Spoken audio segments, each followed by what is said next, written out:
मुंबई ने खराब की पंजाब की पार्टी। आईपीएल 2026 में किंग्स को मिली लगातार 5वीं हार। तिलक वर्मा ने दिलाई मुंबई को धमाकेदार जीत। गेंदबाजी में दिखा शार्दुल ठाकुर का जलवा। 6 गेंद में 15 रन नहीं बचा पाई पंजाब। चेन्नई और राजस्थान के लिए प्लेऑफ हुआ और भी आसान। आईपीएल 2026 में पंजाब का सामना दूसरी बार मुंबई से हुआ था। जब पंजाब वानखेड़े में थी तो उसने मुंबई को हराया था। मुंबई ने उसका बदला ले लिया है और ऐसे वक्त पर लिया है जहां पंजाब पूरी तरह से बर्बादी के कगार पर पहुंच गई है।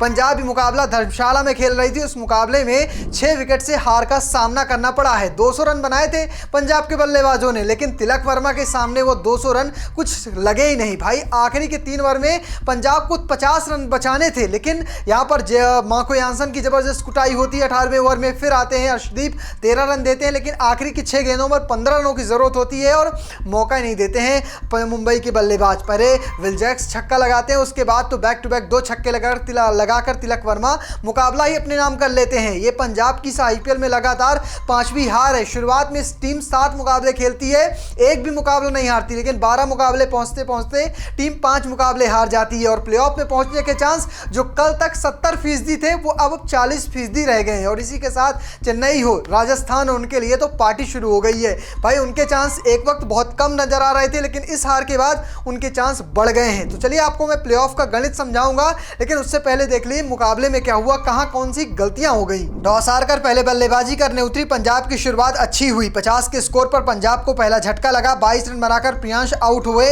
यहां से प्रभसिमरन का साथ कूपर कॉनली ने दिया। दोनों ने 57 रनों की साझेदारी की। 32 गेंद पर 57 रन बनाकर प्रभसिमरन आउट हुए। वहीं कूपर ने 22 गेंद पर 21 रन बनाए। आज पंजाब का मिडिल ऑर्डर फेल हो गया। कप्तान अक्षर ने 4 रन, सूर्यांश ने 8 रन, यानसन ने 2 रन और शशांक ने भी 2 रन बनाया। गिरते विकेटों के बीच ओमर जई ने 17 गेंद पर 38 रन ठोके। वहीं आखिर में आए विष्णु विनोद ने 8 गेंद पर 15 रन बनाए और बाटलैंड ने 7 गेंद में 18 रन बनाए। कुल मिलाकर पंजाब की टीम ने जबरदस्त बल्लेबाजी करते हुए 200 रन बनाए, लेकिन धर्मशाला के मैदान में 200 रन भी कम पड़ते हैं जब आपको डिफेंड करने पड़ते हैं। अगर इनके बैटिंग ऑर्डर को डिकोड करें तो पावर प्ले कुछ खास नहीं गुजरा था। प्रियांश शुरुआत में जल्दी आउट हो जाते हैं, रन बॉल खेल के जाते हैं, 50 जरूर लगाते हैं प्रभसिमरन, लेकिन कूपर कॉनली कुछ दमखम नहीं दिखा पाते हैं। मिडिल ऑर्डर पूरी तरह से फेल हो जाता है। आखिरी के बल्लेबाजों ने थोड़े से रन बनाए थे, तो उसी तरह से इनका हुआ कि 58 रन के आसपास इनका पावर प्ले जाता है।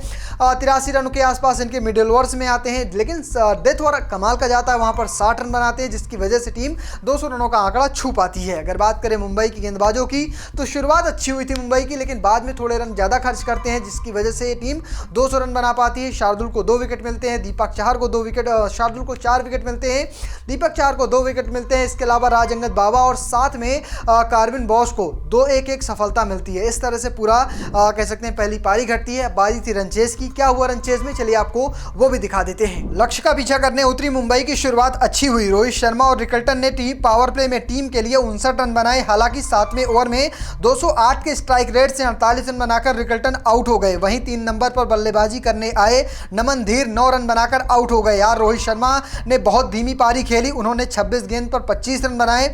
यहां से तिलक वर्मा ने रदरफोर्ड के साथ 61 रनों की साझेदारी की, लेकिन रदरफोर्ड भी 21 गेंद में सिर्फ 20 रन ही बना सके। यहां से तिलक का साथ जैक्स ने दिया और 18वें ओवर में यानसन को 22 रन कूट दिए। आखिरी के 2 ओवर में 28 रनों की जरूरत थी।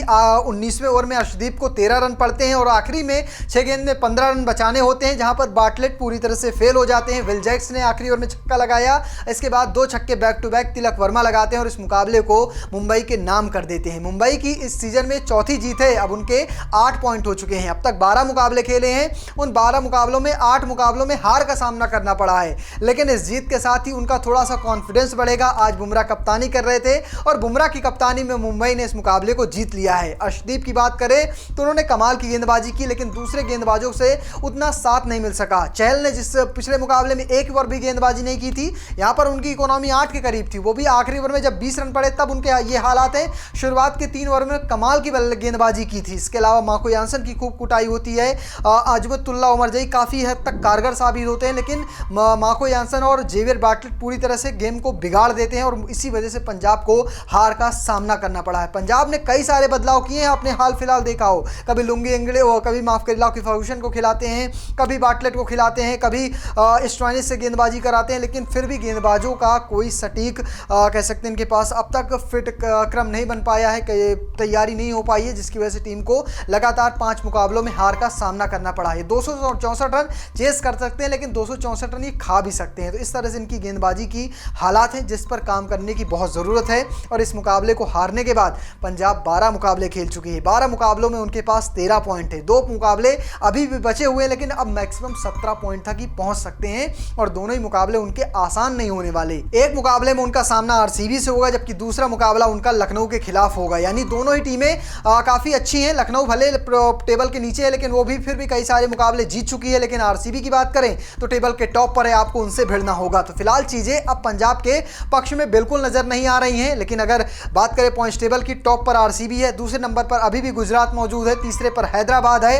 और अगर बात करें पंजाब पहले दो टीमें हैं आरसीबी और साथ साथ पंजाब की, तो इन दोनों टीमें मैक्सिमम 20 पॉइंट तक पहुंच सकती हैं। बात करें अगर हैदराबाद की मैक्सिमम 18 पॉइंट तक। बात करें अगर नंबर 4 पर पंजाब की, तो पंजाब की अभी भी टॉप 4 में बनी हुई है, लेकिन वो मैक्सिमम 17 पॉइंट तक ही पहुंच सकते हैं। अगर बात करें नंबर 5 की, तो चेन्नई आती है। चेन्नई का कल मुकाबला लखनऊ के खिलाफ होगा। अगर लखनऊ के खिलाफ चेन्नई मुकाबला जीत जाती है तो उसके 14 पॉइंट हो जाएंगे और वो टॉप 4 में पहुंच जाएगी, पंजाब को नीचे धकेल देगी। इसके बाद उनके चांस भी आपको बता दें कि पंजाब के जो चांस हैं वो पॉइंट्स टेबल पर या कहें सुपर 4 के लिए क्वालिफाई करने के लिए 40% के आसपास बचे हैं। इस मुकाबले से पहले तक 70% थे। अगर मुकाबला जीत जाते तो 95% तक चांस होते कि प्ले ऑफ खेलेंगे, लेकिन मुकाबला हारे, सारे समीकरण बिगड़ चुके हैं। लेकिन एक दो टीमें हैं जो बहुत ज़्यादा खुश होंगी, उसमें एक टीम है चेन्नई सुपर किंग और दूसरी टीम है राजस्थान रॉयल्स। दोनों टीमों के पास इस वक्त 12-12 पॉइंट है, लेकिन दोनों टीमें अगर अपने मुकाबले जीतती हैं तो उनके लिए चीज़ें आसान हो जाएंगी। अगर बात करें बाकी नीचे की जो टीमें हैं, 7वें नंबर पर दिल्ली है, 8वें नंबर पर केकेआर,